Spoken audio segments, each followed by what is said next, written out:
KBS 열린 토론.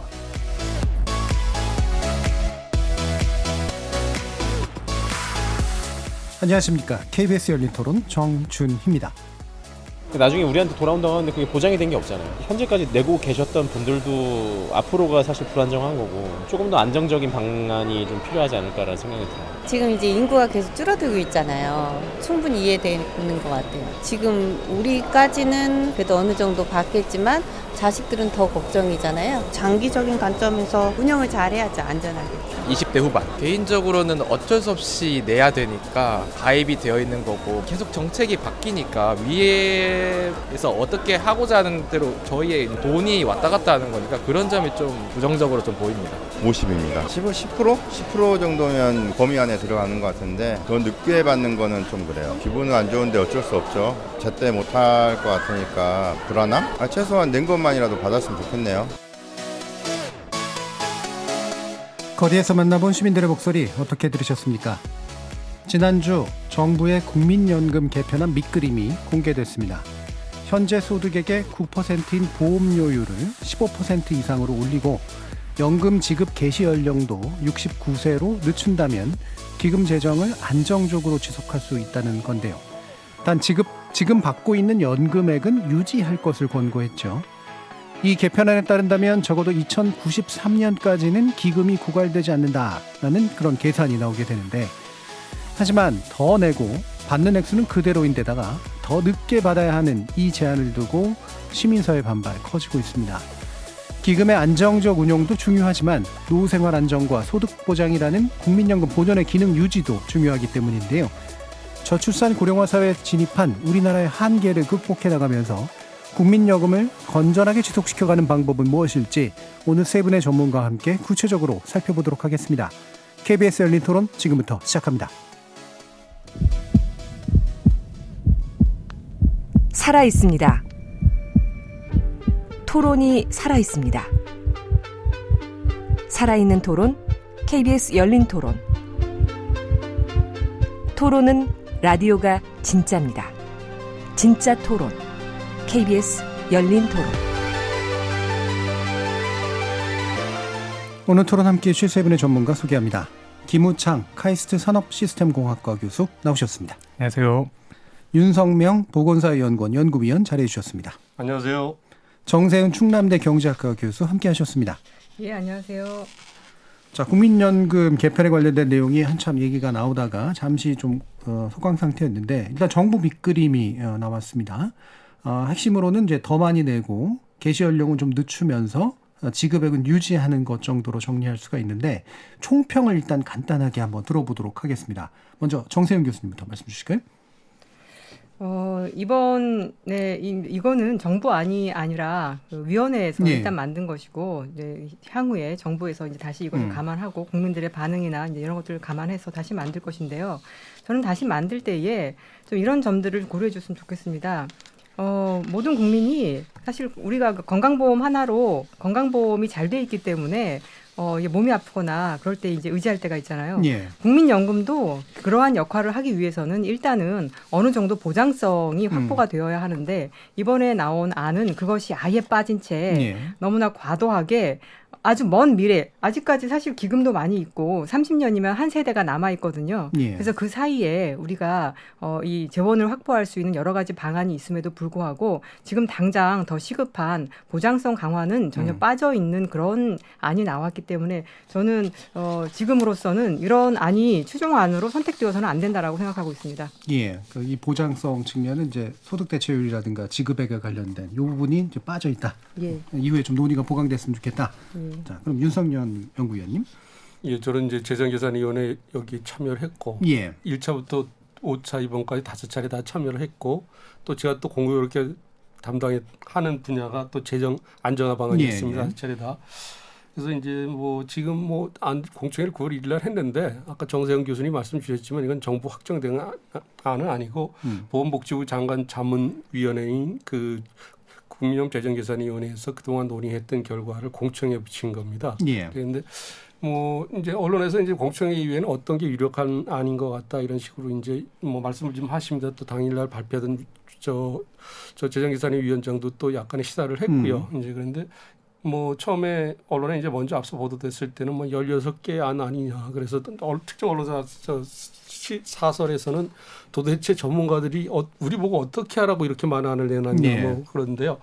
근데 뭐 지금 확정된 건 아니지만 저 위원회 내부의 어떤 논의 내용들을 보면 많은 식으로 이제 위원들이 그 의견이 모아진 거는 어쨌든 이번에 재정 추이 결과를 보면 그 4차 때는 2057년에 기금이 소진되는 걸로 나타났는데 이번에 2055년에 소진되는 걸로 2년이 앞당겼지 않습니까? 이제 그러니까 보험료를 25년 동안 1%포인트도 못 올렸으니 일단은 보험료는 좀 올려야 될 것 같다. 그 부분에 대해서 예. 공감대는 많이 형성이 됐습니다. 그러면 얼마를 올릴 건가? 또 이 부분에 대해서 이제 논란이 좀 많았고요. 또 정세 교수님 말씀하시는 뭐 보장성 이런 측면에서 소득 대체로 50%를 주장하시는 분들도 있었어요. 몇 분이. 예. 근데 일단 이제 뭐 총평이라는 관점에서 저는 이제 제가 관여를 했으니까 그 재정 추이 결과 중심으로 한두 말씀만 더 드리겠습니다. 이제 가장 유력하다고 지금 얘기되는 게 이게 뭐 정치권에서 받아들여질 가능성이 많을 것 같지는 않아요. 지금 입장에서는 봤을 예. 때는. 어쨌든 보험료 9%를 향후 10년 동안 매년 0.6%포인트씩 올려서 6%포인트를 올린 15%까지 가자. 이게 하나가 있고 예. 그다음에 지금 올해 국민연금 수급 연령이 만 63세거든요. 이게 2028년에 64세, 2033년에 65세가 되는데 그 2033년 이후부터 점차적으로 연금 수급 연령을 66, 67, 68세까지 3년 더 연장하자. 뭐 요 내용은 상당 부분 공감대가 형성이 됐습니다. 거기다 또 하나가 이제 붙여진 게 기금 수익률을 더 올리면 이제 예. 2093년까지 기금을 재정 안정을 달성할 수 있다. 뭐 이런 세 가지 조합인데 이제 여기서 굉장히 중요한 포인트는 뭔가 하니까 이제 워낙 많은 내용들이 나오다 보니까 그 많은 전문가들도 그렇고 언론에서 굉장히 헷갈리고 있습니다. 근데 가장 하나 확실한 건 뭐냐면 이제 제가 주장했던 안이 보험료를 15%까지 10년 동안 6%포인트를 더 올리고 예. 소득 대체율 급여율은 40% 그대로 유지하고 저는 뭐 준 자동 안정약실 도입하는 건데 어쨌든 결과적으로는 저 연금 수급 연령을 한 3년 뒤로 연장하는 예. 거하고 유사합니다. 그런데 이 두 개 조합만 보면 이게 가장 확실한 재정 안정화 조치거든요. 예. 기금을 통한 재정 안정화 조치는 저는 그건 굉장히 불확실하다고 봅니다. 예. 달성을 할 수도 있고 달성을 못할 수도 있으니까 재정 안정 조치는 아니고 그건 재정 안정 효과를 볼 수 있는 시나리오 하나로 들어가야 된다고 저희가 이제 봐야 예. 되는데 가장 확실한 보험료를 6%포인트 올리고 소득대체 현재대로 유지하더라도 예. 2093년까지 재정 안정 달성을 못한다는 겁니다. 그 부분에 대해서는 일단 우리가 공감대는 형성해야 될 것 같습니다. 예. 그래서 기본적으로 요율을 높이고 지급 개시 연령을 늦추는 것에는 어쨌든 공감대가 있다라고 이제 보셨는데 16개 안 중에 어느 게 될지는 그러나 아직은 확정되지는 않은 거고요. 자, 김우찬 교수님. 예, 간단하게 먼저 한 문장으로 정리를 하자면 예. 논의 과정은 치열했으나 결론은 치열하지 않았던 예. 보고서라고 평을 하고 싶습니다. 이제 가장 개인적으로 우려가 되는 지점은 그 지급 개시 연령을 뒤로 미루는 지점이에요. 소득 대체율 인상도 중요하고 뭐 재정 안정화도 중요하고 한데 사실은 조금 있다가 우리가 논의를 할 수 있을 거라고 생각합니다만은 이제 통상 우리가 60세부터 65세까지 어떻게 버틸 수는 있는데 그게 68세가 되면 대한민국에 몇 명이나 그때까지 이럴 예. 수가 있겠습니까? 그래서 좀 그런 부분이 좀 대단히 아쉽고 그리고 이제 개인적으로 약간 그래도 진일보했다라고 평가하고 싶은 지점은 그 기금의 역할을 좀 이제 강조했다라는 지점이고요. 여기 윤석명 위원님처럼 저는 이제 4차하고 5차 5년 예. 전하고 이번에 이제 같이 저는 이제 기금운용발전위원회라고 하는 그 이제 위원회에서 추계를 했었는데요. 5년 전에 사실 제가 이 안을 제안을 했었어요. 그러니까 재정하고 이 보험료하고 기금하고 조합을 하면 대단히 간단하게 영구적인 어떤 안정이 가능해진다. 근데 윤석명 위원님께서는 좀 기금은 시나리오다라고 하는데 그건 아무래도 좀 재무 쪽에 조금 이제 그쪽이 전공이 아니셔서 그런데 사실은 우리나라 인구 그러니까 보험료나 재정은 인구에 종속될 수밖에 없잖아요. 우리나라 인구에 있는 불확실성하고 예. 장기적으로 봤을 때 플럭추에이션은 변동성은 있겠습니다만은 기금운용 수익률의 평균값의 불확실성을 따지면 예. 사실은 출산율이 훨씬 더 우리가 지금 불확실한 상황이죠. 불확실하다. 예. 예. 그래서 좀 많이 아쉽습니다.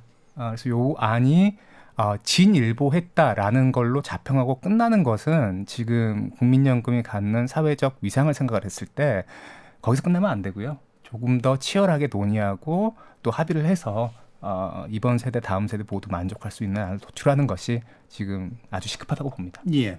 자, 그러면 지금 일단 세 가지 핵심적으로 좀 나와 있는 것들 중에 요율 가지고 얘기를 먼저 좀 해보죠. 현행 9%인데 안으로는 뭐 12%, 15%, 18% 여러 가지가 있습니다만 유력 안으로 나온 게 연마다 0.6%포인트씩 올려서 이 15%를 달성하는 것을 유력 안으로 일단 제시해 주셨는데 요율 인상, 그게 구체적으로 어디까지 올라야 되는가는 이제 별개로 치더라도 이 방향성에 대해서는 어느 정도라고 보시는지, 그리고 어느 정도까지 가는 게 바람직하다고 보시는지를 일단 정 교수님 말씀 먼저 좀 주실까요?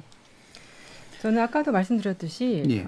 이 소득 보장 강화 없이 예. 그냥 더 내기만 해라라고 하는 거는 이 국민연금에 대한 국민들의 어떤 그 매력도, 지지 이런 것들을 반감시켜서 최근에 나온 기사들 보면은 국민연금 가입률이 떨어지고 있다 이런 기사들도 있거든요. 예. 사실 이 국민연금이 핵심적인 공적연금, 그 모두의 노후를 보장해야 될 그런 연금이라고 저는 보여지고, 그 이외에 뭐 퇴직연금이라던가 아니면 기초연금이라던가 있지만, 기초연금은 아예 그것이 이제 세금으로 다 충당이 되기 예. 때문에 그게 기반이 허약해요. 그리고 퇴직연금 같은 경우에는 그게 되게 양극화되어 있거든요. 예. 그래서 정말로 이 국민연금이 일단 바로 서야지 그 다른 것들은 거기에 네. 부가적으로 붙을 수가 있는데, 아직 국민연금이 모든 사람이 국민연금이 있어서 그래도 나는 노후에 이 정도는 좀 안정스럽다라고 하는 그런 게 아직 없거든요. 그러니까 국민연금에 대해서 보장성도 중요하고 재정 안정성도 중요해서 둘 다 같이 가져가야 하는데 저는 약간 선후의 문제가 있다고 생각해요. 네. 지금도 이거 이렇게 낮다라고 하시는데 이것이 부담스러워서 여기 가입 못하는 사람들, 이것 때문에 이 그 노동자를 고용하지 못하는 아직 그 사각지대가 많거든요. 그 사각지대를 해소하고 국민들이 좀 어느 정도 다 들어온 다음에 저는 아까도 말씀드렸듯이 아직까지 한 세대도 남아 있고, 그리고 지금 우려하는 건 한 70년 후 정도까지를 생각하고 있거든요. 지금 당장 이 국민연금이 좀 바로 서야지 좀 이것이 그 제대로 역할을 할 수 있고 그것이 먼저라고 생각을 하고요. 그다음에 또 하나는 과도한 공포가 조성되어 있다. 예. 지금 아까 앞에 이제 시청자들의 얘기를 들으면 다들 불안하다, 못 받을 것 같다 이렇게 얘기를 하는데, 사실 대한민국이 존재하는 한 받을 수 있거든요. 예. 왜냐하면은 그 민간연금은 기금으로 그것을 주는 것이지만 국민연금은 자녀 세대가 부모 세대를 부양하는 그런 시스템이어서 예. 우리의 후세대가 존재하기만 하면 받을 수가 있어요. 그래서 근데도 불구하고 마치 못 받을 것 같다라고 하는 것은 대한민국이 어느 순간에 사라져 버린다라고 하는 것인데, 국민들이 이렇게 생각할 수 있게 그냥 내버려 두는 저는 오히려 정부가 이것을 조장하고 있다 이렇게 생각이 드는데요. 국민을 다독이고 안정화시켜야 될 정부가 기금이 고갈되면은 마치 국민연금이 제대로 역할을 못할 것처럼 그렇게 분위기를 조장하는 것이 문제이고, 그래서 공적연금에 에서는 많은 나라들이 국민연금 기금을 가지고 있지 않은 나라들이 많아요. 예, 예. 기금을 가지고 있는 나라는 소수에 불과하다 그런 말씀드립니다. 예, 이게 더 총평에 더 가깝게 또 얘기를 해주셨는데, 기본적으로 요율이 올리는 건 뭐 충분히 가능할 수도 있으나 그거보다 우선순위가 높은 건 받아야 될 사람들의 범위를 넓히는 것. 받아야 될 사람들의 범위도 넓히고 보장성을 좀 소득 대체로 올리는 것. 소득 대체도 올리는 것. 그것이 이게, 같이 간다라고 하면 저는 받아들일 수 있다. 예. 알겠습니다. 김우천 교수님. 네, 이게 그 전문가, 이런 사회적 논의에서 전문가의 역할하고 그다음에 이제 그 의사 결정을 하는 어떤 국민의 대표의 역할을 우리가 잘 정의하는 게 맞다고 봐요. 네. 그러니까 지금 이제 우리가 냉정하게 계산을 해보면 한 보험료를 12%, 13%까지 올려야, 그러니까 앞에 있는 이미 미적립 부채를 감안하지 않더라도 본전보다 약간 모자라거든요. 그러니까 9%에서 13%로 올려도 이미 쌓여 있는 이 미적립 부채를 어떻게든 우리가 날린다고 치더라도 그래야지 본전치가 되는 겁니다. 근데 이제 그럼 뒷세대가 있을 때 계속 준다. 과거엔 가능했죠. 예. 지금도 가능하죠. 그런데 지금 한 가지 확정된 사실은 2040년의 인구 구조까지는 지금 확정이 되었거든요. 미래에 보면 국민연금이 지출해야 되는 건 GDP의 9% 정도로 수렴합니다. 어마어마한 돈이죠. 그러니까 지금 한 200조 정도 현재 가치로 이 정도가 되는데요. 그 200조를 다음 세대가 쉽게 낼 수 있는가라는 얘기를 하려면 예. 과연 우리 세대가 얼마만큼 더 부담할 수 있는가를 봐야겠죠. 근데 우리 세대가 부담하는 건 지금 50조 정도거든요. 근데 거기에서 뭐 5조, 10조 정도를 더 부담을 못하는 상태에서 뒷세대는 당연히 부담할 수 있다라고 얘기를 하는 것은 저는 이제 소득 보장성 강화에 대단히 저도 친화적인 사람이고 예. 이제 그쪽 선생님들이랑도 교류를 많이 하는데 그거를 공포 마케팅이라고 하는 거는 조금 잘못된 지적 같아요. 예. 저는 그게 좀 안전불감증에 가까운 게 아닐까. 그래서 보험료율을 균형 상태까지는 올리는 게 맞는 것 같고 그다음에 어느 정도 수준이 적당한가라는 질문을 해주셨는데요. 예. 질문 자체가 얼마의 보험료까지 국민들이 감당할 수 있는가라는 표현이 조금 더 맞을 것 같아요. 대단히 냉정하게 봤을 때 15%는 회의장 안에 들어가면 너무 쉽게 올릴 수 있을 것 같다는 생각이 들거든요. 네. 뭐 연금특위든 아니면 이런 재정추기위원회든. 전부 다 이렇게 얘기할 예, 때는. 예. 그런데 현실을 보면 이게 저는 공대에 있으니까 예. 이런 공단에 계신 분들도 많이 교류를 해요. 불가능한 것 같습니다. 그러니까 현실적으로 올릴 수 있는 보험료 상한은 최소한 앞으로 5년, 10년 기간 안에는 한 12%? 13% 정도가 실질적인 상한이 아닐까. 예. 그거 넘어가게 되면 아마 자영업자들하고 기업들이 많이 망가질 겁니다. 예. 그러니까 낼 수 있는 감당 가능한 수준으로 현실적으로 따지면 네네. 12-13% 정도가 좀 현실적인 가능한 상한이다. 거니까. 자, 그러면은 좀 약간만 더 이렇게 보장성 강화라는 측면이 같이 갈 수 있는가 그렇지 않은가의 부분에 대해서는 어떻게 생각하세요? 네, 그래서 이제 우리가 이제 예시를 한 가지 들고 싶은데요. 여행을 가면 1등석 타고 예. 5성급 호텔 펜트하우스에 누구나 묵고 싶죠. 하지만 예산이라는 게 있기 때문에 그냥 이코노미 클래스 타고 이렇게 타는 거지 않습니까? 그러니까 이게 우리가 아까 정세윤 교수님 말씀에 많은 부분 동의를 하면서도 마지막 지점, 받아들일 수 없다라고 하는 지점 자체가 조금은 잘못된 예. 저는 이제 접근이라고 생각을 해요. 그러니까 더 많이 받고 싶으면 더 많이 내는 게 당연합니다. 예. 그래서 소득 대체율을 지금 40% 그러니까 생애 평균 소득의 40년 동안 부으면 생애 평균 소득의 40%를 주겠다라고 하는 게 지금 국민연금의 큰 소득 산식인데요. 이것보다 더 받고 싶으면 얼마만큼 우리가 내야지 이게 균형이 달성되는가 냉정하게 해보고 두 안을 비교를 하는 거죠. 그 두 개 중에 우월은 없다고 봐요.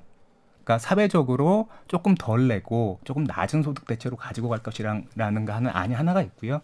또 다른 안이 있겠죠. 많이 내고 많이 받아가는. 예. 그 두 개 중에는 어떤 그 가치 판단의 문제 혹은 선호도의 문제이지 어떤 것이 더 우월하다고 생각하지는 않습니다. 그래서 예. 우리 같은 전문가들이 해야 되는 역할은 어떤 것이 옳다라는 가치관을 주장하는 것도 중요하죠. 근데 그거는 사회적 논의의 장에서 그러면 안 되고 그러한 안을 만들어내는 것. 그리고 그러한 계산을 바탕으로 나온 안을 국민들께서 가입자들께서 논의를 통해서 선택할 수 있게 만드는 게 저희 역할이라고 믿습니다. 예, 알겠습니다. 좀 뭐 사실은 쟁점이 좀 있긴 합니다만 뒤에서 이제 보장성 문제하고 연결해서 다시 한번 좀 논의해 보도록 하고요.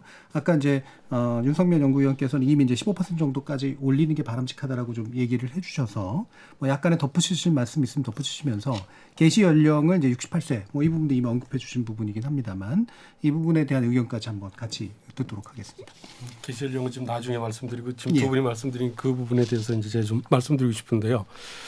제일 중요한 이제 김우창 교수님이 이제 제가 보통 토론에서 방송 같은 데 나와서 하고 싶은 말을 많이 해주셨어요. 그래서 제 시간을 좀 절약을 많이 한 것 같은데 예. 일단 우리가 확정된 게 몇 가지가 있습니다. 출산율이 지금 작년에 0.78이니까 24만 9천 명이 태어났고 올해는 더 적게 태어날 것 같습니다. 근데 이제 이들 세대가 부양해야 될 저 세대들이 70만 명에서 100만 명 태어난 세대거든요. 이 부분이 이제 일단 확정이 돼 있고 아까 이제 연간 지출액이 우리가 50조 정도 부담하면서 연간 지출액이 한 200조 될 거라고 말씀 주셨는데 이번 재정 추계 결과에서 보면 2040년에 최대 적립금 1,755조가 2055년 15년 뒤에 없어지는데 그동안 없어지는 게 1,755조뿐만이 아니라 그 매년 들어오는 보험료 수입에다가 기금이 남아있을 때 기금 투자 수익을 합치면 그 15년 동안에 총 사라지는 액수가 4,000조 가량이 됩니다. 그래서 1년에 없어지는 1년에 연금 지급 소득액으로 나가는 돈이 평균적으로 한 300조 가량이 됩니다. 예. 이제 이게 제일 중요한 포인트인 것 같아요. 그래서 이제 우리가 연금 논의할 때 이제 국민의 전문가가 할 역할은 뭐냐면 국민이나 이해관계자들한테 우리의 선택 여지가 어디까지 있는가를 알려드리는 게 중요하다는 거죠. 예. 지금 우리가 논의할 때는 우리가 아직도 선택할 수 있는 폭이 굉장히 많다고 생각하는데 우리는 선택할 폭이 별로 없다는 겁니다. 인구 구조가 굉장히 나쁘고 뭐 두 가지만 더 말씀드리면 이제 우리는 천조나 있는데 왜 그렇게 연금 재정 고갈을 갖고서 이렇게 국민들을 불안하게 하냐 그러는데 그것과 관련해서 많이 언급되는 나라가 독일입니다. 독일은 두세 달치 여유자금만 갖고 운영하거든요. 예. 근데 독일하고 우리하고 근본적인 차이는 뭐냐면 독일은 50년, 60년 동안 우리보다 많게는 보험료를 한 6배 더 부담했고 지금도 2배를 더 부담하고 있습니다. 아까 김우찬 교수님 말씀을 주셨는데 그 독일 같은 나라는 우리나라에 비해서 미적립 부채라는 개념에서 그 연금제도가 굉장히 건강합니다. 세금 뭐 지금 많이 투입하고는 있지만 예. 뭐 이제 그런 우리는 독일하고 비슷한 수준의 연금을 지급하고 있지만 독일에 비해서 굉장히 적게 부담해왔기 때문에 지금 전체적으로 봤을 때 국민연금 가입한 분들한테 또 받을 분들한테 국민연금에서 지급하기로 한 액수가 한 3,000조 가량 됩니다. 예. 2,500조 넘고 3,000조 가량 되는데 국민연금 적립금이 1,000조밖에 없다 보니까 예. 앞으로 들어갈 돈이 많기 때문에 지금 쌓아놓은 돈이 그렇게 크지가 않다. 네, 1,500조가 이미 예.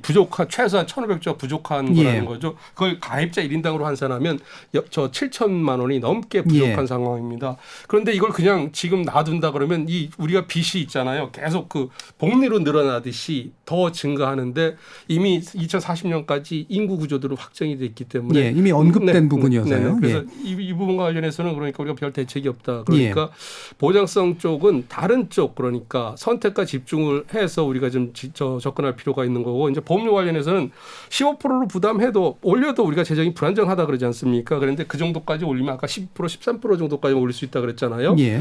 근데 12, 13% 올라봤자 이게 재정 안정 달성 못한다는 겁니다. 그럼 어떻게 해야 되나 할 때 제가 봤을 때는 우리나라 어쨌든 전체 경제 비중에서 대기업들이 또 뭐 이렇게 큰 비중도 차지하지 않습니까?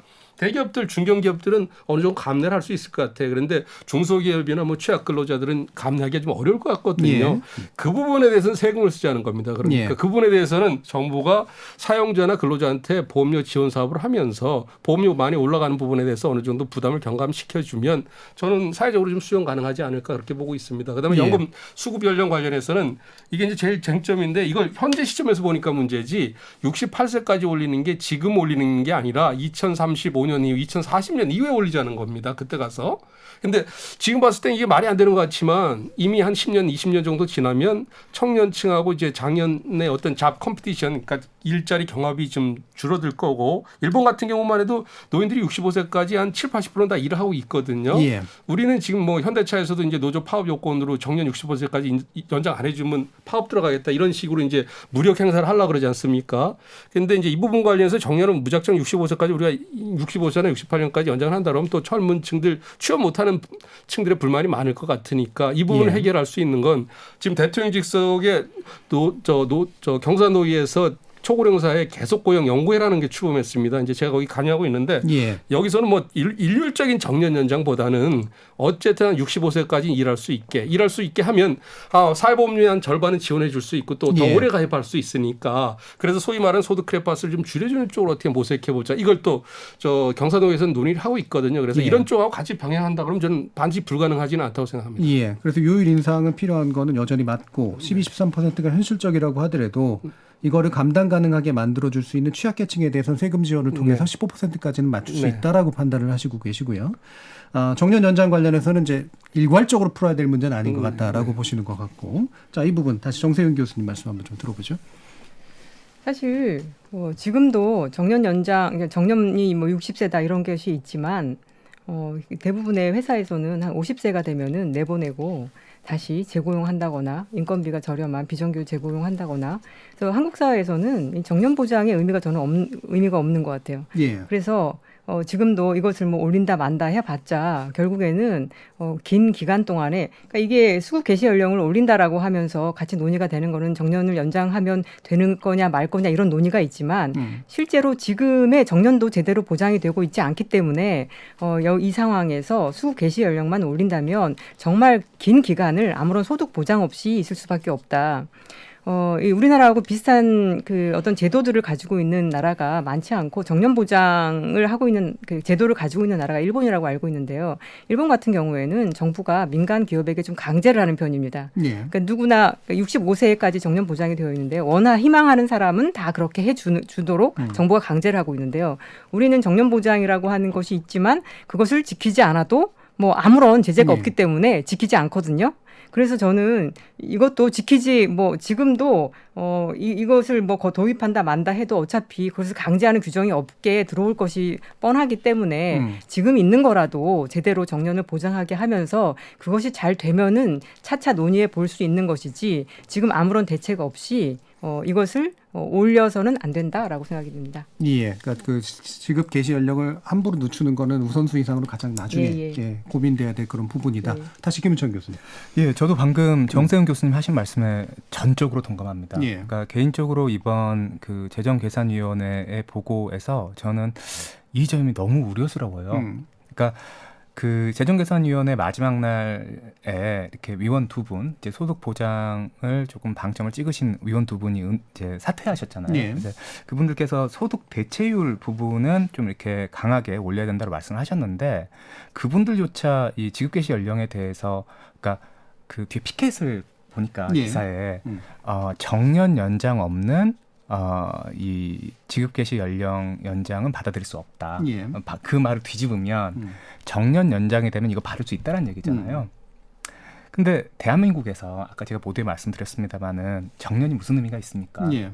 그리고 여기에서 많이 간과되는 것 중에 하나가 건강 수명이라는 게 있어요. 그러니까 우리가 지난 10년 동안에 평균 수명은 3년이 늘었습니다.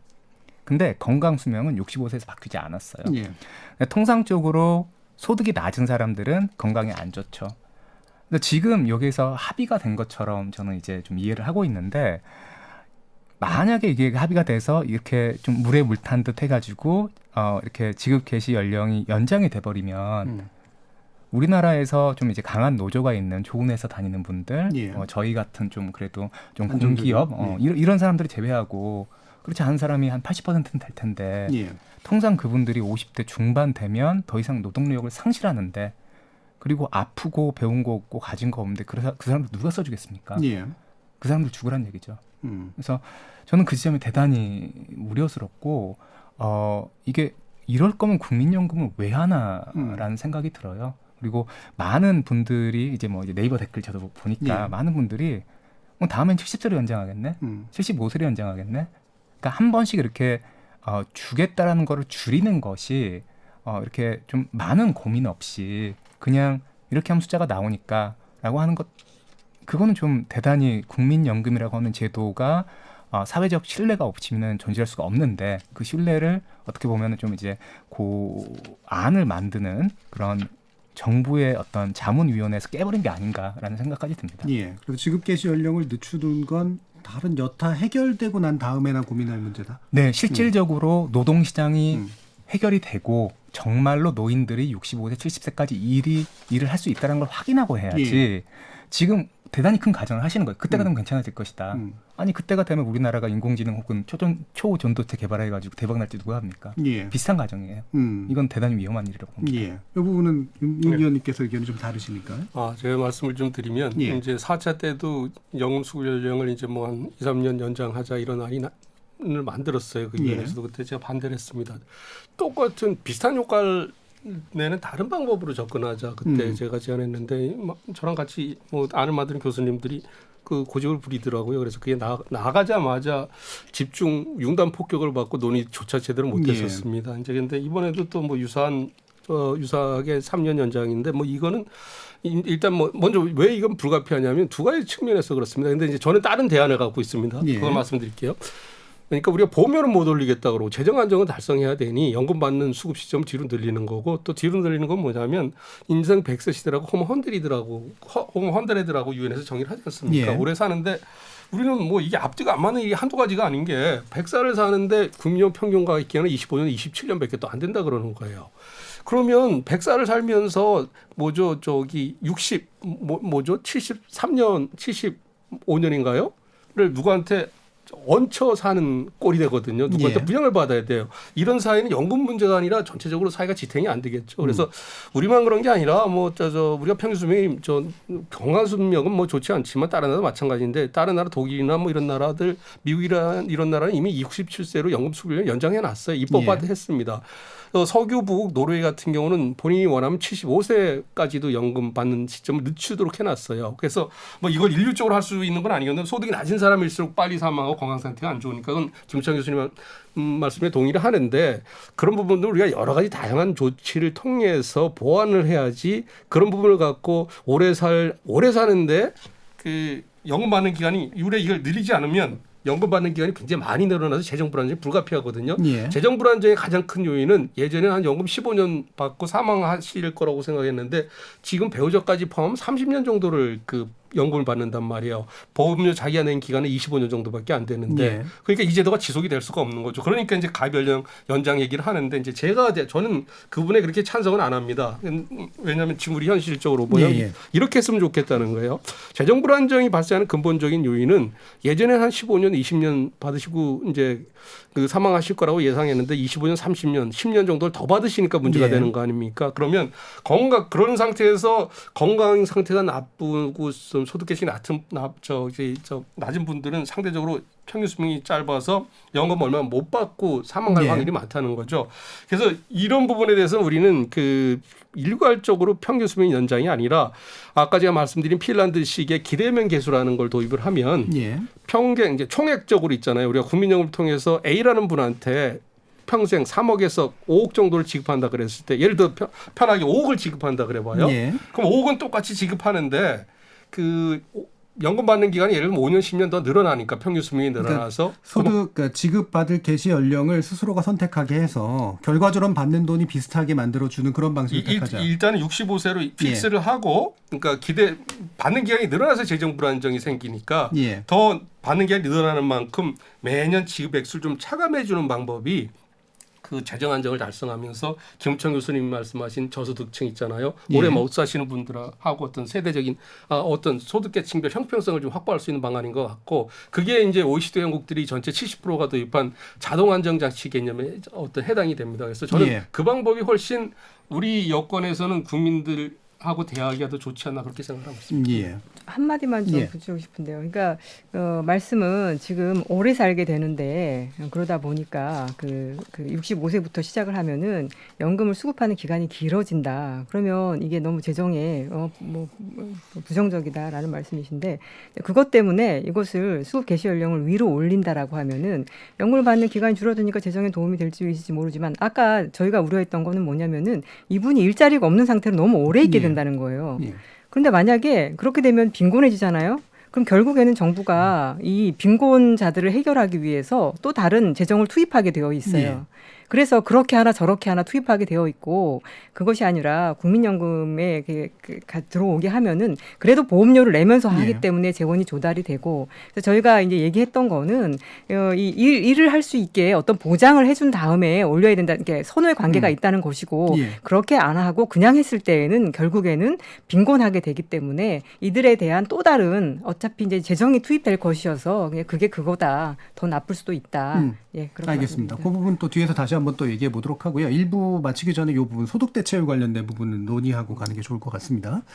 소득 대체율 부분에서 이제 아까 이제 정세윤 교수님도 이게 이제 이후에 논의가 반드시 돼야 되는데 안 될 가능성이 좀 높아 보이지 않는가 싶은데 자 김우찬 교수님 소득 대체율 부분 어떻게 좀 해결해야 된다고 보세요? 네, 저는 개인적으로 그러니까 제가 제안한 좀 이따 논의할 것으로 기대하는 안이 소득 대체율 현재 유지인데요. 올리는 것도 저는 되게 좋다고 믿습니다. 다만 이제 아까 말씀드렸던 것처럼 저 개인의 믿음보다는 저는 안을 제안하는 전문가의 입장이고 이제 그걸 선택하는 국민들이니까요. 다만 지금 소득 대체율을 올리자라고 주장하시는 분들의 제가 감정적으로 공감을 하면서도 좀 동의하지 못하는 부분이 뭐냐면 더 많이 받으니 우리가 당연히 내야 되는 돈이 많아지잖아요. 예. 그 부분을 명백하고 투명하게 좀 이번 세대는 얼마, 다음 세대는 얼마, 실제로 기금이 고갈된다 안 된다, 기금이 고갈되면 어떻게 된다, 이걸 좀 명확히 좀 내에서 선택을 할 수 있게 만들어야 되는데 그런 지점이 너무 약해요. 그래서 제가 생각하는 가장 이상적인 그런 방법은 소득 대체로 한 40, 50, 60 정도를 넣고 그다음에 이제 더 늦게 받는 거 하지 말고 예. 그러면 그때 필요한 비용을 산정을 해보는 거죠. 예. 보험료나 뭐 재정이라든가 뭐 기금운용 수익률이라든가 그러면 이제 선택을 하는 거예요. 그래서 내야 될 돈이 나온다는 거죠. 예, 저가 항공 타고 우리가 싸게 갔다 오고 여행을 갔다 올 것이냐 아니면 펜트하우스에 갈 것이냐 서로 더 나은 건 없거든요. 왜냐하면 더 비싼 걸 선택하면 우리가 더 큰 비용을 내는 예. 거니까. 그러니까 소득 대체율을 옵션으로 몇 가지를 놓고 네, 그 각각에서 추산해 봤을 때 우리가 얼마씩 부담해야 된다가 나오니 나오죠. 그 국민들이 보고 더 내고 더 받을 것이야 말 것이야 결정하도록 하자. 네, 네. 그게 더 훨씬 현실적이다. 네네. 네, 소득 대체를 뭐 김차 교수님 예. 많이 말씀 주셨는데 뭐 더 드리고 싶죠. 더 드리면 그만큼 이제 부담을 많이 해야 되는 그런 부분이 있는데 그래서 제가 이제 내물의 칼럼에도 이 내용을 쓰려고 그러는데 우리 소득 대체를 관련해서 굉장히 잘 못 이해하고 있는 부분이 있습니다. 예. 제가 전문가로서 단언컨대 우리 소득 대체는 결코 낮지가 않습니다. 왜 낮지가 않냐면 똑같은 우리가 지금 42.5%고 독일이 뭐 한 45%, 48% 수준인데 우리의 소득 대체율은 월급이 100만 원이라 그러면 100만 원 기준으로 소득 대체율을 산정합니다. 예. 반면에 독일의 소득 대체율은 순소득에 대한 소득 대체율이에요. 세금이 내는 거. 네, 얘들은 지금 국민연금 보험료가 18.6%니까 예. 본인 부담이 9.3% 될 거 아닙니까? 거기에 세금이 자기 소득세가 있을 거고 건강보험, 장기요양보험 뭐 이런 거 한 10% 되거든요. 예. 다 떼면 뭐 오늘 아침 저한테 전화 주신 전 보건복지부 국장님은 독일 같은 경우 그렇게 지금 70만 원도 안 된다는 거예요. 100만 예. 원이라. 그러니까 70만 원 그 전에 소득 대체율 45%니까 실제적으로 우리 소득 대체율은 낮은 건 아닙니다. 근데 이 문제 사달이 발생하는 게 뭐냐면 독일 같은 경우 지금 남성 근로자들의 평균 실제 가입 기간이 40년이 넘고 예. 스웨덴도 40년이 넘습니다. 우리는 50년도에도 평균 가입 기간이 25년, 27년밖에 안 된다 그러니까 이 사달이 나는 건데 하나만 더 말씀드리면 국민연금 데이터베이스 갖고 저희가 분석해 보면 그 1970년에 태어난 동일한 세대, 동일한 출생연도 기준으로 소득을 제일 낮은 1분위부터 소득이 제일 높은 10분위로 구분해서 저희가 예상 국민연금 가입 기간을 추정해 봤습니다. 그럼 소득이 제일 낮은 1분위는 예상 가입 기간이 19.4년입니다. 반면에 소득이 제일 높은 그 10분위는 33.9년, 34년 정도로 예상이 된다는 거죠. 그런데 지금은 의무 납입 연령이 59세로 묶여 있는데 앞으로 우리가 정년 연장 등등을 통해서 64세까지 이 의무 납입 연령 연장한다 그러면 최고 소득이 높은 계층들은 실제로 40년 가까이를 실제로 가입할 수 있다는 겁니다. 주요 선진국처럼. 그래서 여기서 굉장히 중요한 문제가 뭐냐면 소득 대체율 논쟁에서 가장 중요한 건 실제로 우리 소득 대체율이 낮냐가 문제고 만약에 여러 가지 문제를 극복하면서 소득 대체를 올린다 그랬을 때 그 소득 대체를 올린 혜택이 누구한테 가느냐 했을 때는 막대한 부담을 후세대에 떠넘기면서 고소득 가입자들한테 대부분 혜택이 간다는 겁니다. 그런 부분에서 우리가 이제 감정도 좋지만 뭐 냉철한 머리로 가슴으로 이 부분에 대해서 좀 생각을 더 해봐야 될 것 같습니다. 예, 이문정세훈 교수님. 예, 소득 대체율이 우리나라 소득 대체율이 높다라고 하는 말씀을 들으면 아마 그 많은 국민들이 실감을 하지 못할 것이라고 생각이 드는데요. 소득 대체율이라고 하는 것은 그 생산 활동 젊었을 때 그때 이제 소득을 얼마나 그 국민연금이 커버해 줄 수 있냐, 공적연금이 커버해 줄 수 있느냐. 현재 평균적으로 한 60만 원 정도 받는다는 것으로 알고 있거든요. 그거 가지고 생활하기가 어렵잖아요. 그거 가지고 충분하다. 그거는 너무 현실하고 좀 안 맞는 얘기고 특정한 어느 한 나라의 사례를 들거나 그리고 그 공적 연금 제도가 상당히 복잡해요. 그래서 아마 어떤 한 제도를 가지고 말씀하신 것 같은데 OECD 평균하고 비교해 봤을 때 우리는 소득 대체율이 너무 낮은 편이고 그렇기 때문에 이 민간 보험도 많이 들고 그리고 많은 사람들이 이제 미래에 대해서 좀 불안하다고 생각을 하는 편이죠.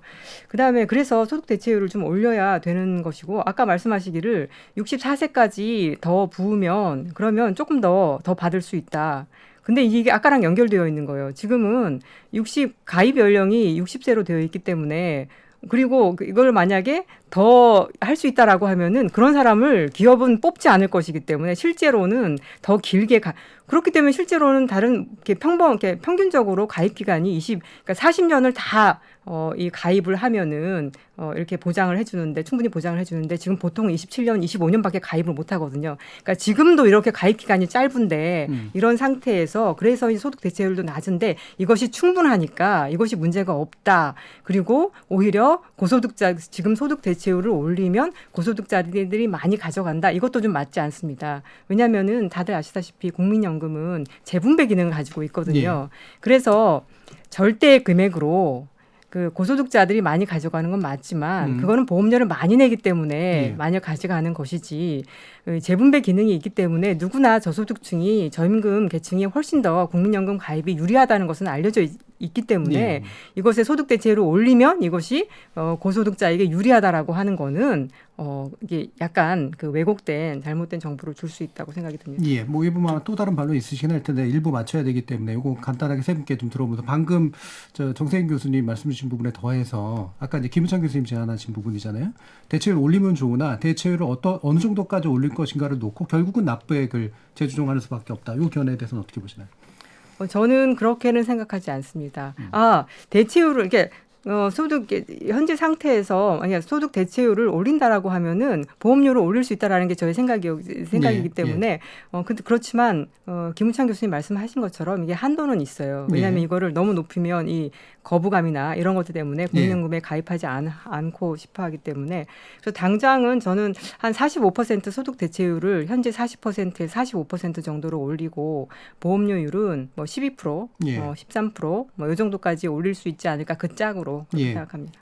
자, 다른 두 분의 마지막 코멘트, 소득 대체율에 관련된 거 보완을 먼저 들어보죠. 제가 말씀드릴게요. 뭐 제가 자꾸 반박을 하려고 그러는 건 아니고 이제 중요한 부분이 그렇습니다. 우리 김우찬 교수님 아까 자꾸 걱정하시잖아요. 저 최악계층, 소득계층 낮은 사람들은 오래 못 사신다고. 그러니까 우리 연금제도가 뭐냐면 소득 재분배 기능이 굉장히 강하게 들어가 있습니다. 그러다 보니까 OECD에서 지금 우리 소득 대체율이 31%라 그런 건 뭐냐면 다른 나라는 다 소득 비례 연금이에요. 자기 소득에 비례해서 우리가 소득 비례 연금이면 소득 대체율이 42.5%가 되는데 소득 재분배 기능이 많이 들어가 있다 보니까 중간 이상 고소득 소득 대체율은 떨어지는 거거든요. 그래서 이제 우리가 이게 누진적이다 이런 얘기를 하는데 두 가지 면에서 누진적이 아니고 역진적이라는 겁니다. 하나는 우리 제도 정도의 제도를 운영하려고 그러면 보험료를 최소한 18%에서 22% 걷어야 되는데 절반도 채 안 걷으니까 소득 재분배 기능을 통해서 저소득층에 나눠주는 것보다 고소득층이 후세대 떠넘기면서 갖고 가는 게 훨씬 많기 때문에 하나가 문제가 있고 또 하나는 뭐냐면 김우찬 교수님 말씀하신 것처럼 고소득층일수록 건강한 일 잘해서 오래 삽니다. 그래서 공무원 군인 사기연금은 재정 추계를 할 때도 자기들 집단의 생명표를 따로 써요. 일반 국민들보다 더 오래 살기 때문에 이제 그런 측면에서 연금 받아 있는 기간이 중간 이하 저소득층보다 길기 때문에 굉장히 역진적이라는 거죠. 이제 그런 측면에서 이 문제는 그게 그렇게 간단한 문제가 아닙니다. 그래서 소득 대체율 문제 이걸 풀라 그러면 제가 해답을 하나 제시하면 뭐 그 우리의 소득 재분배 기능이 있는 국민연금을 100% 소득 비례 연금으로 한 번에 못 가지만 점진적으로 빼고 그러면 취약계층들은 소득 재분배가 없어지니까 지금보다 더 소득 대체율이 낮아질 거 아닙니까? 두 가지 대책을 쓸 수가 있어요. 프랑스하고 독일이 쓰고 있는데 저소득층에 대해서는 우리가 소득 대체율 국민연금 40% 떨어진다 그러면 저소득층에 대해서 성실 가입한 한 20년, 30년 이상 가입한 분들한테는 50% 소득 대체를 줄 수도 있다는 겁니다. 대신 그 부분은 세금으로 메우자는 거고 그래도 이분들이 넉넉한 연금액이 안 된다 그러면 우리가 최저보장으로 해서 국민기초생활보장제도나 뭐 이런 기초연금보다 더 많은 액수를 지급하는 이런 또 다른 방법이 있다는 거죠. 이게 투입 비용 대비 소득계층별로 어떤 적절한 노후소득 보장하는 데는 좀 더 효과적일 수 있다는 겁니다. 김우찬 교수님. 오늘 이렇게 통상적으로 이렇게 두 분이 나와서 이런 자리에 소통을 하는데 세 분이 나온 게 이상하다고 윤석영 박사님이 그러셨거든요. 네 분 아니면 이제 보통 세 분. 네, 근데 이제 그러니까 저의 포지션은 저는 이렇게 생각을 해요. 윤석영 박사님은 그래도 재정 안정을 좀 강조하는 분이고 정세영 교수님은 이제 소득 강화를 강조하는 분인데 개인적으로는 재정 안정 방안이 없는 소득 강화는 안으로 성립할 수가 없죠. 불가능하니까요. 그리고 소득 안정이 없는 재정 안정은 의미가 없죠. 그렇게 국민연금 왜 합니까? 지난 15년, 16년 동안 국민연금 개혁하자 그렇고 한 발도 안 나갔는데 이 두 전문가 집단 분들이 제가 느끼기에는 그냥 평생을 달리신 거예요. 좀 이제는 만났으면 좋겠습니다. 그래서 좀 그런 가치관은 좀 내려놓으시고 소득 대체율이 높다 낮다 이런 싸움을 이제 좀 그만하시고 소득 대체율을 이렇게 객관식으로 40, 45, 50 뭐 이렇게 하고 거기에 필요한 어떤 비용, 그게 재정이든 뭐든지 간에 명백하게 보인 다음에 어떤 사회적 공론의 장에서 선택하게 하는 게 이제 시간이 얼마 안 남았거든요. 그래서 좀 그런 방향으로 논의가 되면 좋겠습니다. 예, 알겠습니다. 예, 방금 말씀하신 건 칸트를 연상케 하는 경험주와 합리론을 놓고 그런 발언이었습니다. 자, 일부 논의를 통해서 기본적으로 지금 나온 밑그림 권고안에 대한 세 가지 쟁점을 위주로 한번 좀 살펴봤고요. 이어진 2부에서 과연 이제 더 구체적으로 우리가 따져봐야 될 것이 무엇인가, 실제로 사회적 논의에서 어떤 것들이 실질적인 쟁점이 돼야 되는가, 이 부분을 논의해 보도록 하겠습니다. 여러분은 지금 KBS 열린 토론과 함께하고 계십니다. 토론은 치열해도 판단은 냉정하게. 복잡한 세상을 바꾸는 첫걸음은 의외로 단순할지도 모릅니다. 평일 저녁 7시 20분 당신을 바꾸는 질문. KBS 열린 토론 정준희입니다.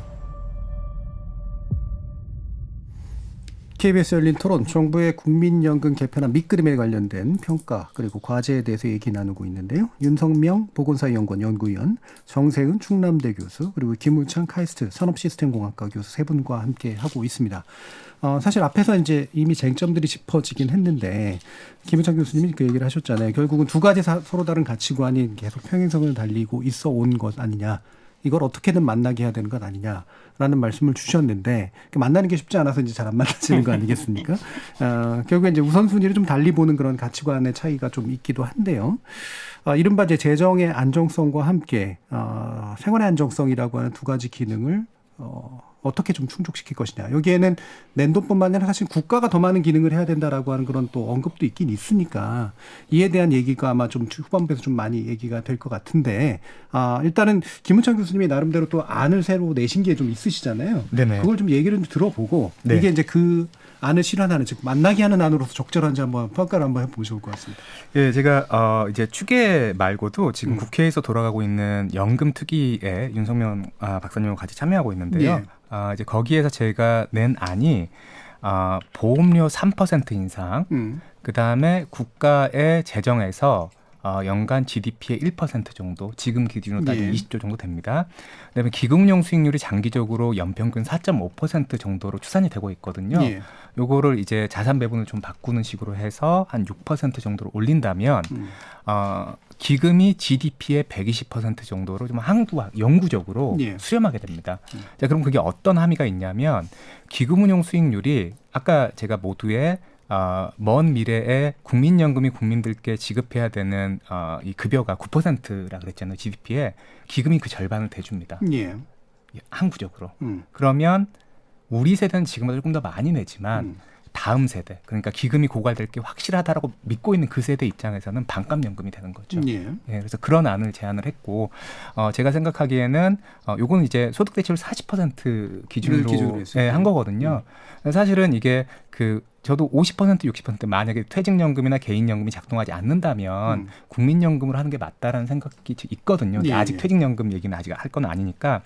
그래서 50%, 60%에 대해서도 계산을 해보고 좀 이렇게 정세은 교수님하고 윤석명 교수님 같은 분이 좀 가운데 테이블에 만나셔서 실제로는 그래서 이제 이 재정 안정 말고 소득 강화하시는 선생님께 따로 연락을 드렸어요. 좀 안타까워서 지금 이대로 가면은 지급 개시 연령만 늘어나고 그러면 없는 사람들이 이렇게 너무 힘들어지니까 제가 50%, 60% 소득 대체율의 요 조합을 계산해 드리겠다고 일주일 전에 연락을 드렸습니다. 근데 아직 답장은 없으세요. 그래서 제가 요 말씀을 좀 드리는 이유가 이제 시간이 얼마 안 남았어요. 제가 5년 전에 비슷한 안을 제안을 했었고 그때는 여러 가지 조합이 있었거든요. 근데 제가 보기에는 나름 이제 공학자로서 이런저런 숫자에 익숙할 거 아닙니까? 이게 마지막이에요. 더 이상 기금용 수익률 6% 정도가 상한이고요. 아까 이제 보험료 12% 정도가 상한이라고 그랬잖아요. 이거 넘어가면 끝입니다. 그래서 이제 정말 마지막이니까 좀 그만 좀 싸우시고 중간에 만나셔서 악수 좀 하시면 좋겠습니다. 다시 한번 정리를 하면 소득 대체율 40% 현행 유지한다는 걸 전제로 그 납부액의 수준을 현재 9%에서 12% 정도로 3%포인트 올리고 네. 그리고 국가 재정이 이제 포함되는 그러니까 더 투입돼야 될 부분은 이제 1 정도 수준으로 잡고 GDP 1%. 1%로 잡고 네. 그리고 현재보다 기금 수익 운용률을 그러니까 4.5% 정도로 돼 있는 거로 아는데 이걸 6% 수준으로 약간 더 높이는 네네. 그걸 결합하면 기금이 고갈되지 않는 선이 이제 마련이 된다. 네. 그리고 후세대도 더 막 부담하거나 이러지 똑같습니다. 않아도 된다. 모든 세대가 똑같이 부담하고 예. 기금은 절반의 연금 급여를 영원히 해결해 줍니다. 예. 그럼 요거는 이제 50이나 60으로 소득 대체를 높이면 여기 이제 숫자 조합이 좀 달라지겠죠. 네, 그냥 뭐 계산이 좀 복잡할 것 같긴 한데요. 예. 그냥 얼른 생각해 보면 예를 들어 60%로 올리면 받는 돈이 1.5배가 되는 거잖아요. 예, 예. 그럼 부담을 1.5로 곱하면 되지 않을까라고 그냥 생각하고 있습니다. 그러니까 예. 보험료 18%, GDP의 1%가 아닌 1.5% 재정 지원 이 정도 수준이 아닐까 싶습니다. 예, 각각의 이제 그 기업 의 부분을 약간 더 높이는 식으로 네, 가는 네. 건, 예, 이 안을 제시해 주셨는데 뭐 대놓고 부인하기는 어려우시겠습니다만 같이 논의를 하셨었잖아요. 같은 자리에서 하시진 않으셨고. 국회 특위에서 같은 예, 자리에서 예. 이제 발표하셨을 때 NATV에서 생중계인가 뭐 녹화 예. 중계할 때 제가 가장 비판적인 발언을 많이 했습니다. 그래서 오늘도 유사한 말씀을 드릴 텐데 이게 예. 이제 그러니까 이렇게 보시면 될 것 같아요. 이 부분을. 예. 이제 김우찬 교수님은 이과생이지 않습니까? 예. 저는 문과입니다. 경제학을 했는데 예. 또 학부는 영문학을 하고 그러다 보니까 이제 감성적인 부분을 많이 이제 생각을 하게 되는데 이제 김우찬 교수님이 계산한 거는 수치상으로 이렇게 나올 수 있어요. 예. 이건 물리학적 세계관입니다. 우리가 저기 뭐죠 로켓을 이거 뭐죠 인공 몰사 갖고 달까지 가는 어떤 이런 걸 궤적을 따라가면 갈 수 있잖아요. 예. 뉴턴 역학적이다 이런 그래서 거죠. 예. 김우찬 교수님 그렇게 이제 계산하신 거예요. 예. 계산하면 그렇게 나옵니다. 근데 저 같은 사람이 이제 문제를 삼는 건 뭐냐면 지금만 해도 기금 운용 수익이 낮다 그러는데 4년에 한 번씩은 손실이 발생합니다. 예. 지금도 벌써 공격적인 투자를 하고 있기 때문에 그러니까 작년에 우리가 국민연금 운용하면서 80조 원 정도 손해가 났거든요. 근데 비상수 대책을 다 마련했었는지 이제 공청회도 해야 되니까 이제 지금 80조를 올해 다 많이 했다 그러면서 이제 많이 국민연금공단에서 홍보를 하는데 이제 제가 드리는 말씀은 이런 겁니다. 70년 동안 그렇게 평균적으로 갈 수가 있는데 사람들이 사는 세상 여의도의 정치인들은 어떻게 세상을 보냐면 예. 우리가 이제 예를 들면 1997년에 IMF 경제 위기를 경험했고 2008년 글로벌 위기를 경험했고 또 코로나 팬데믹으로 굉장히 또 경제적인 충격을 많이 경험했잖아요. 예. 그래서 한 2-30년 최소한 늦어도 2-30년 주기로는 한 번에 큰 경제 위기가 온다고 우리가 많은 사람들이 공감을 하고 있는데 재수가 없게 만약에 이렇게 포트폴리오를 짰는데 5년 내 10년 내 굉장히 큰 경제적인 충격이 와서 예. 공격적으로 투자한 게 이제 이런 식으로 좀 더 여기 말고 이제 기금 공청에 나오는 어떤 수익률 올리는 쪽은 지금보다 좀 더 공격적으로 기금 포트폴리오 구성하는 거거든요. 그러면 예. 3년에 한 번씩 손실이 날 확률이 많습니다. 근데 재수가 없어서 큰 충격이 앞으로 5년 내 10년 내 와서 원금의 20-30%가 날아갔다 그러면 그걸 뭐 기다리고 그러면 70년 동안 다시 회복할 수도 있지만 예. 뭐 국정감사 뭐 여의도 정치권에서 그냥 안 놔둔다는 거죠. 우리 노후자금 갖고 잘하라 그랬더니만 원금의 20-30% 날려버렸다 그러면서 모든 논의가 그런 그 어떤 스케줄이 거기서 멈출 수 있다는 거죠. 예. 그러면 예.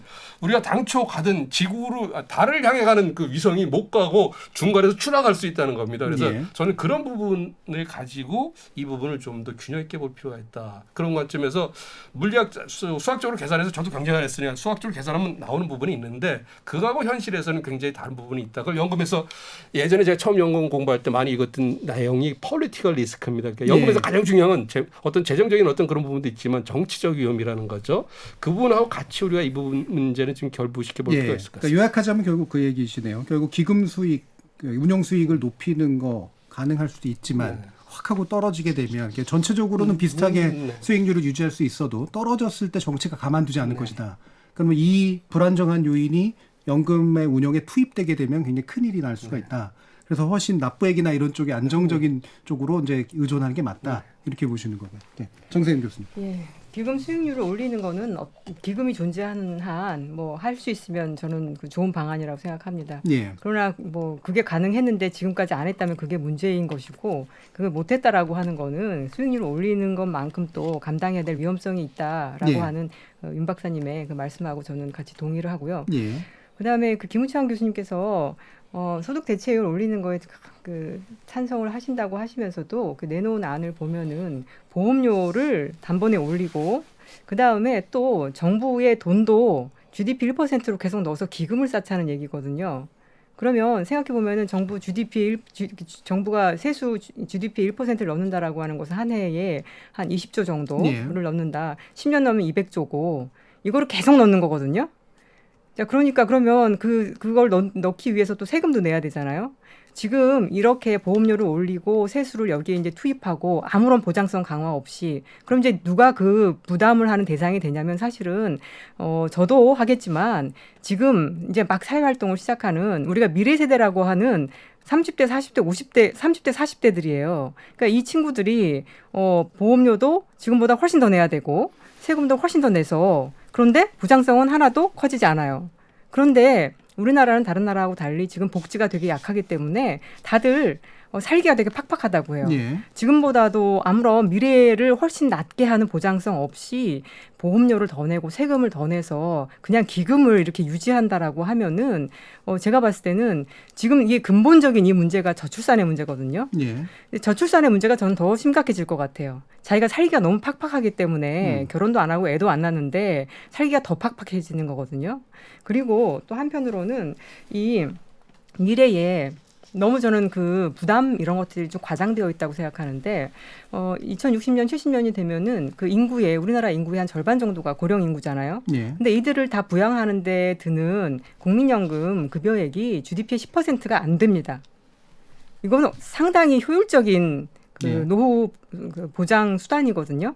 자, 그런데 그 10% 아니 전체 그 국가의 전체 소득의 10%밖에 그 45%의 그 노후 인구를 보장하기 위해서 쓰는데 근데 왜 이렇게 보험료를 많이 내야 된다고 하는가? 뭐 30% 이렇게 얘기를 하거든요. 35%. 그거는 현재 보험료를 부과하는 그 대상 소득이 되게 협소하게 정의되어 있기 때문입니다.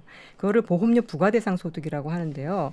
전체 GDP 다의 보험료가 고르게 부과되는 것이 아니라 지금 현재 GDP의 30%에만 보험료가 부과가 돼요. 그래서 미래에도 여전히 그 은퇴 인구가 많고 일하는 사람이 적은데도 불구하고 그 일하는 사람의 근로소득에게만 그 모든 그 부담을 다 지우거든요. 그렇기 때문에 미래 노인들이 특히 많이 받아가는 것도 아니에요. 보장성이 그대로라고 하면 미래도 60만 원밖에 못 받거든요. 그래서 여전히 보장성은 약한데도 불구하고 미래 인구가 많이 낸다고 해요. 그거는 그 보험료 부담을 기반을 넓히지 않고 계속해서 협소하게 GDP에 그리고 지금 계산에 따르면은 25%로 줄어들어요. 그러니까 미래에는 그 보험료를 부담해야 되는 그런 소득이 더 과세 기반이 줄어드는 거죠. 그래서 저는 그거를 그 보험료를 내는 그 기반을 좀 더 넓히면 그러니까 세금하고 똑같은 거예요. 세금을 일부에게만 지우지 않고 세금을 내는 사람을 더 늘리면은 부담률이 훨씬 낮아지거든요.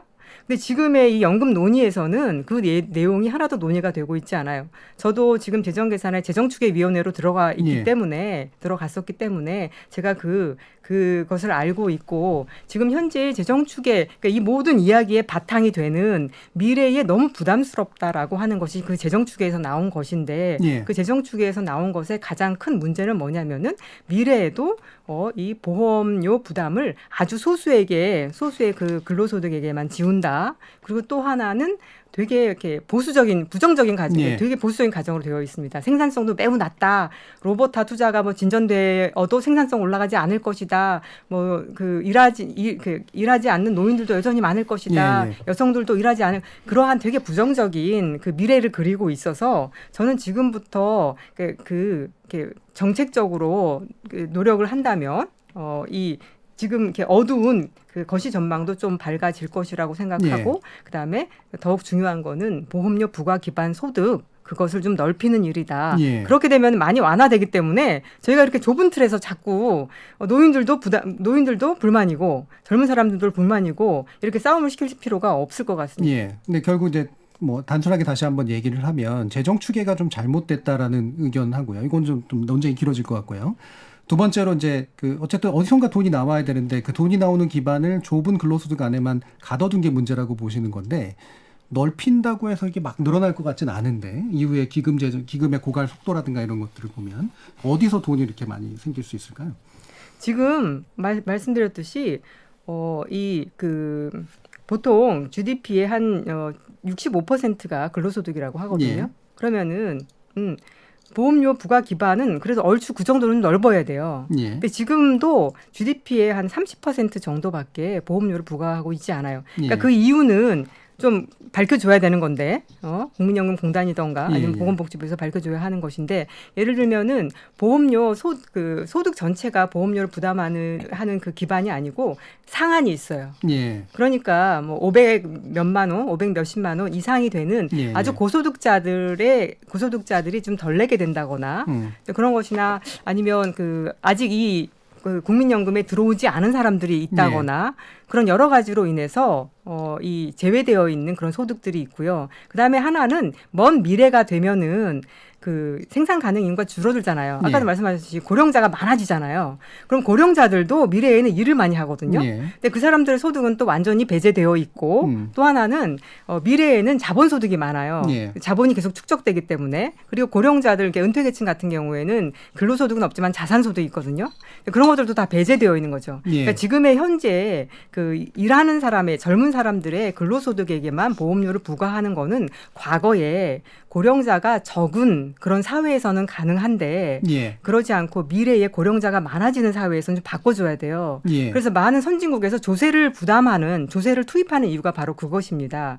조세를 투입하는 것은 그 조세에는 꼭 그 젊은 사람들의 근로소득에게만 부과하는 것이 아니라 그 자산이라던가 자본소득, 뭐 이자라던가 이윤이라던가 이런 것들이나 넓게 사회가 부담을 하잖아요. 그 넓게 사회가 부담을 하는 것의 일부를 집어넣는데 예. 그 얘기는 왜냐하면 그 고령화가 너무 심각한 사회에서는 그 노후소득 보장을 꼭 젊은 사람들의 근로소득에만 의존해서 하기가 어려워지기 때문에 사회 전체가 나서서 예. 해야 된다는 관점에서 예. 그러니까 저는 이 틀을 좀 새로 바꿔야 되는데 그러니까 근본적으로 보면 결국 이제 예, 예. 설명은 많이 하셨으니까 예, 예. 결국 두 개의 방향은 현재 근로소득 상한선이라든가 납부액 상한선 이런 것들을 없애거나 예. 사업소득이나 자본소득 같은 그 소득들을 파악해서 거기에 국민연금 부담액을 주도록 만들든가 아니면 그걸 이미 다 조세로 다 끌어들였으니 조세를 투입해가지고 이 부분을 메구든가 이 방법으로 이 얘기를 하신 것 같고요. 다시 이제 원래 원제안자께서 얘기해 주시죠. 네네. 먼저 이제 윤석명 박사님께서 예. 얘기하신 기금 운용 수익률 잘 모르겠다라고 하는 지점은 그러니까 좀 이렇게 생각하시면 될 것 같아요. 좀 이렇게 재무 쪽은 익숙치 않으신 것 같아서 간단한 예를 들어볼게요. 지금 4.5% 기금 운용 수익률은 이런 느낌이에요. 동전을 던지는데 앞면이 10이고 뒷면이 마이너스 1은 동전을 던지는 거예요. 예. 한두 번 던지면 운 나쁘게 마이너스 1이 계속 나올 수가 있죠. 예. 근데 우리가 지금 앞으로 기금이 제가 제안한 것처럼 항속한다면 이게 직관적으로 알지 않습니까? 평균으로 간다는 거 이런 예. 개념이거든요. 근데 기금 운용 수익률 6% 오른다는 얘기는 무슨 얘기냐면 리스크 취하는 겁니다. 그러니까 앞면이 15고 뒷면이 마이너스 3인 동전으로 갈아타는 거예요. 예. 그러면 말씀하신 것처럼 큰 리스크 터집니다. 예. 언제냐의 문제지 터져요. 예. 그러니까 그거를 우리가 감당하지 못하면 되게 간단해요. 돈 더 내면 됩니다. 1년에 예. 20조, 30조씩. 예. 근데 그것보다는 만약에 장관님 같은 분들께서 우리가 조금 더 리스크를 취하면 이렇게 내는 돈이 많이 줄어드는데 게다가 기금이 항구적으로 유지가 돼서 이번 세대든 다음 세대든 부담하는 거 똑같고 기금이 절반을 해결해 주는데 설득을 하셔야죠. 예. 그게 안 되면 그러면 윤석명 박사님 말씀 맞습니다. 근데 너무 아깝지 않습니다. 예. 그러니까 그게 한 가지가 있고요. 그다음에 정세영 교수님 말씀에 제가 그 지점에 사실 저도 이제 좀 많이 답답한데 말씀을 나눌 때마다 아까 정세영 교수님이 이제 우리가 GDP의 1%를 태운다라고 하면 맞습니다. 이게 50보 100보 아니죠. 그 조삼모사고 어퍼치나 매치나예요. 결국은 국민들의 어떤 경제 활동에서 세금이 나오고 그걸로 재정을 태우는 거거든요. 근데 그게 왜 그렇게 돼야 되는가라는 말씀 기회가 있으면 좀 이따 드리는 걸로 하고 근데 지금 우리가 1%를 내는 거는 대단히 큰 부담이라고 말씀을 하시면서 다음 세대는 9%거든요. 근데 기금이 없어지면 오롯이 9%를 내야 돼요. 근데 그건 많지 않다라고 말씀을 하세요. 자, 그러면 여기서 만약에 현재 지금 노후 빈곤율이 40% 육박하잖아요. 근데 지금 우리가 모셔야 되는 노인의 수는 우리 다음 세대가 모셔야 되는 노인의 수는 5분의 1밖에 안 되거든요. 예. 이들 빈곤하게 우리가 놔둔다는 거는 우리가 이분들을 못 모시거나 안 모시는 거겠죠. 못 모시는 거에 가까워요. 우리는 5분의 1밖에 안 되는 노인도 못 모시면서 다음 세대는 그 5배를 그냥 소득을 넓히면 할 수 있다? 이제 납득이 안 돼요. 솔직히 말씀드리면. 예. 그래서 그게 그러한 밝은 미래를 어떤 이런 공적인 자리가 아닌 데서 얘기하는 거 너무 좋죠. 하지만 좀 우리가 냉정하게 국민들이 선택을 해야 되는 그 입장에서 그 명확한 그림을 보여주시던가, 그게 아니면 제가 말씀드린 것처럼 이렇게 좀 명확한 수치로 나온 그런 그 이제 가격표를 붙이는 거죠. 예. 소득 대체율 40%는 제가 말씀드린 3.11호면 되고 50%면 뭐 얼마고 붙여서 선택을 하게 만드는 겁니다. 그거 말고는 지금 또다시 지금 두 분 말씀하신 거 듣고 보니까 두 분 같은 분들이 만나서 좀 얘기를 하시라고 자리를 마련해 드렸는데 만나시지 않을 것 같다라는 확신이 예. 드네요. 결국 이제 두 가지 쟁점이 다시 또 나오는데요. 그러니까 사실은 만약에 정치적으로 현재는 타협할 수 있어도 만약에 그 가정을 해도 나중에 마음이 또 바뀌면 어떡하느냐, 사실 이 부분이잖아요. 위원님 얘기를 들어보면 결국에는 만약에 그러니까 이렇게 될 수밖에 없겠죠. 법을 만든다고 하더라도 이게 평균 수익률로 수렴하면 놔둔다. 이런 법이라도 만들어야 되는 건가? 그 리스크에 대해서 다시 한번 얘기를 좀 해주시죠. 뭐 지금 이제 이번에도 이제 기금용 수익률을 굉장히 높인다 그랬을 때 특히 뭐 그 부분을 강조하는 재정계산위원 분들은 캐나다 CPPI 얘기를 많이 하셨는데, 캐나다 같은 경우는 일단은 뭐 150년대 연금 줄 돈을 갖고 있을 정도로 굉장히 탄탄하게 운영을 합니다. 그런데 더 중요한 건 얘들은 어떤 식으로까지 갔냐면, 정치권에서 합의를 못해서 재정 불안정 요인이 상존한다 그러면 걔들은 3년마다 재정 계산을 하거든요. 그 3년 동안에 재정 불안정이 100이라 그러면 50%는 자동으로 법으로 강제화 시켜서 하도록 돼 있습니다. 이제 우리보다 훨씬 재정 안정 상태가 좋음에도 불구하고 그렇게 아주 놀랄 만한 법적 조치가 이미 들어가 있다는 거죠. 이게 법으로 뭔가 강제화되지 않으면 뭐 이거 분명히 금융위는 옳고, 그러면 뭐 국정감사에서 니들 우리 노후자금 제대로 관리하라 그랬더니 이게 뭐냐 그러면서 뭐 들끓 거 아닙니까? 그러면 결국 정치인들도 손을 들겠죠. 이제 저는 그런 부분을 말씀을 드린 거고, 계산이 틀렸다 뭐 이런 건 아닙니다. 전 두 가지, 제가 말씀 못 드린 두 가지를 좀 말씀드리고 싶은 게 있는데, 하나는 지금의 재정 추계 결과도 굉장히 낙관적이라는 게 제 개인적인 판단입니다. 제가 부분이 되게 갈리세요. 네, 5차례 참여했는데, 이게 뭐냐면 우리가 지금 평균 학교 출산이 0.78인데 많은 인구 전문가들은, 또 우리 연구원이 인구 뭐 출산 이런 전문 기관이니까 지금보다 더 떨어질 걸로 생각하고, 많은 사람들이 한 0.6대까지 떨어질 걸로 예상하고 있거든요. 그런데 이번 재정 추계에서 가정한 어떤 출산율 가정은 2030년 이후에 1.19 그 이후에는 1.21까지 올라가는 걸로 가정을 하고 있어요. 그래서 많은 사람들은 그게 가기가 좀 어려울 것 같다고 보고 있거든요. 그런 측면에서 이제 굉장히 낙관적인 가정에서 더 비관적인 내용이 나올 수 있다는 거고, 그다음에 이제 세금 투입하는 거 관련해서 우리는 뭐 지금 재정 안정, 그러니까 제가 주장하는 게 보험료를 15%까지 올리는 거 아니겠습니까? 그래봤자 지금 40%를 유지하고 우리가 보험료를 25년 동안 못 올리다 보니, 정부에 그렇게 공개하라 그래도 공개를 안 하고 국회도 공개를 안 하는데, 이거는 미정입부치가 아니에요. 재정 추계를 70년 하면 그냥 나오는 숫자인데, 현재가로 누적 적자가 7,750조가량이 쌓여 있습니다. 현재가로. 근데 제가 주장하는 보험료를 15%까지 6%포인트를 올릴지라도 그 누적 적자의 절반인 3,700조밖에 못 줄입니다. 그러니까 결국은 세금이 들어갈 수밖에 없다는 거죠. 그리고 소득 대체율 50%로 얘기할 때 재정계산위원회에 냈던 안은 보험료를 13%까지 올리는데, 소득 대체율 50% 올리고 보험료를 이제 12%까지 올린다 그러면 만약에 누적 적자가 제가 아까 말씀드린 7,750조에서 1,400조 올해 더 늘어나요. 9,000조 넘게 늘어난다는 거죠. 그거 어쨌든 연금제도 지속 가능하려고 그러면 다 세금으로 투입을 해야 된다는 얘기입니다. 그럼 마지막 한 가지 더 말씀드리면, 지금 국민연금 우리가 소득 대체율이 낮다는 이유는 소득 재분배 기능이 있기 때문에 그럽니다. 그 소득 비례연금이 아니라서.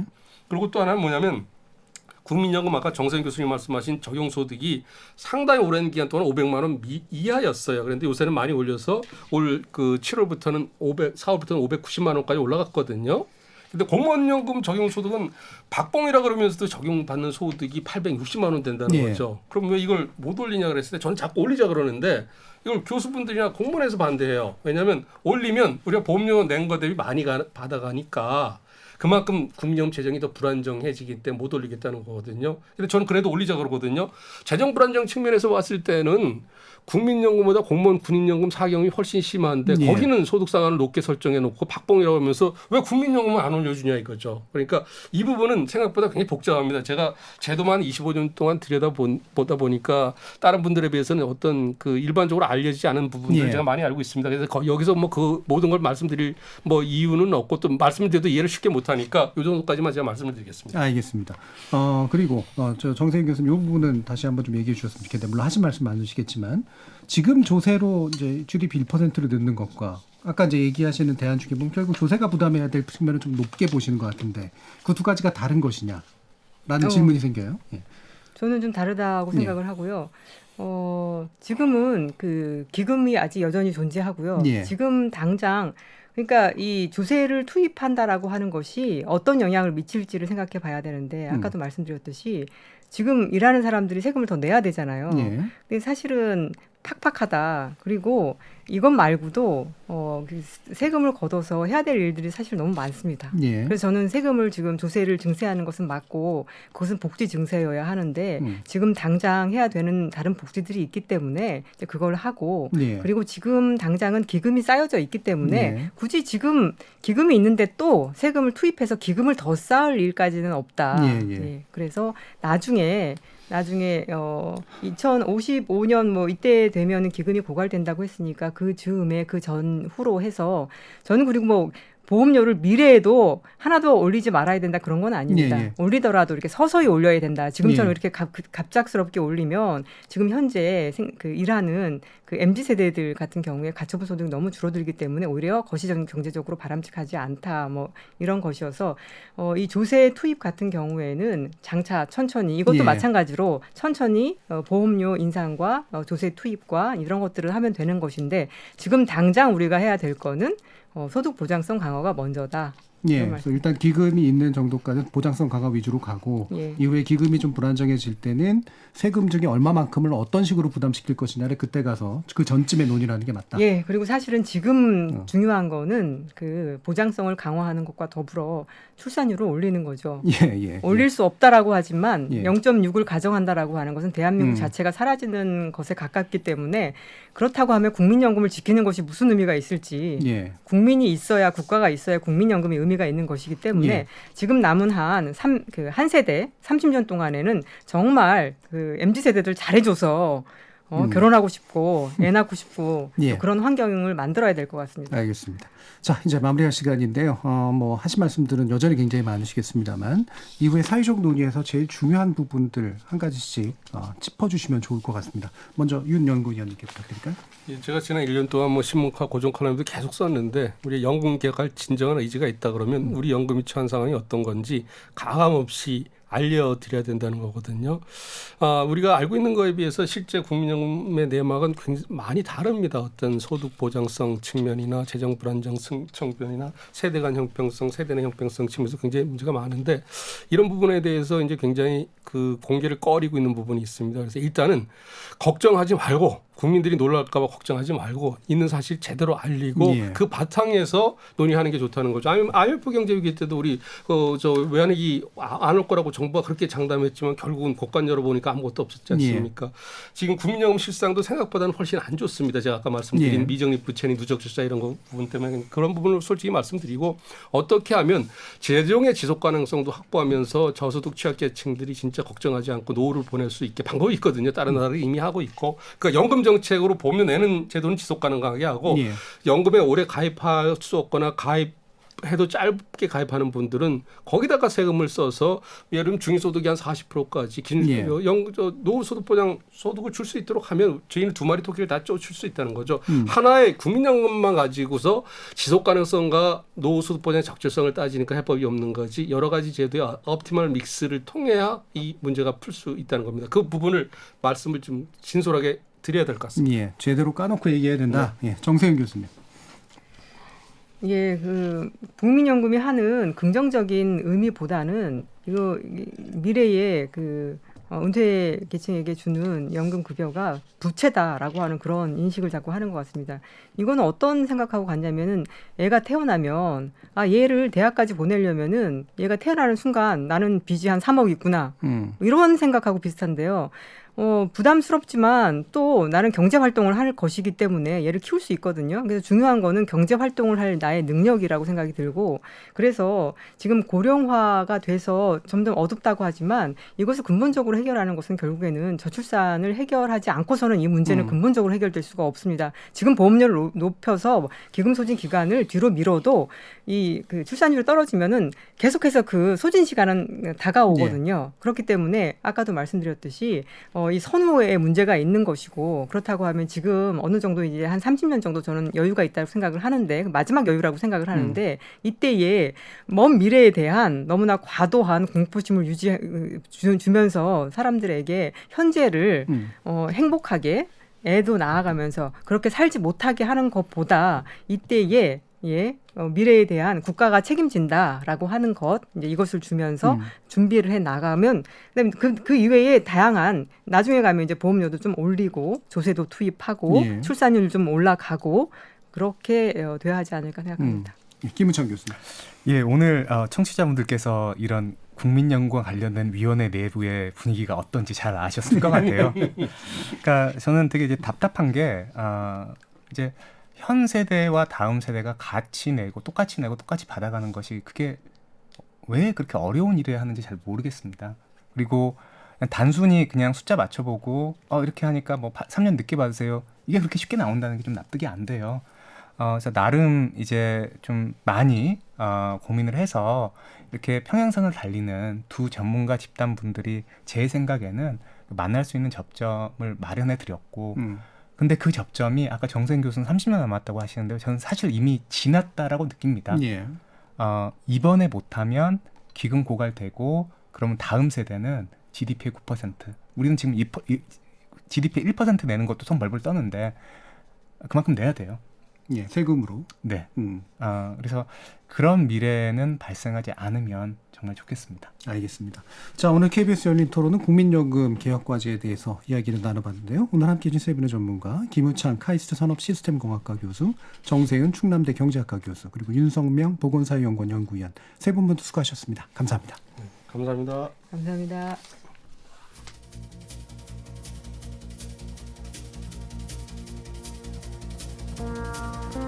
우리 사회보험의 역사는 비교적 짧은 편이죠. 그래서일까 정부, 기업, 가계 등 이른바 경제 3주체의 사회보험에 대한 이해가 그리 깊지는 못한 편인 것 같습니다.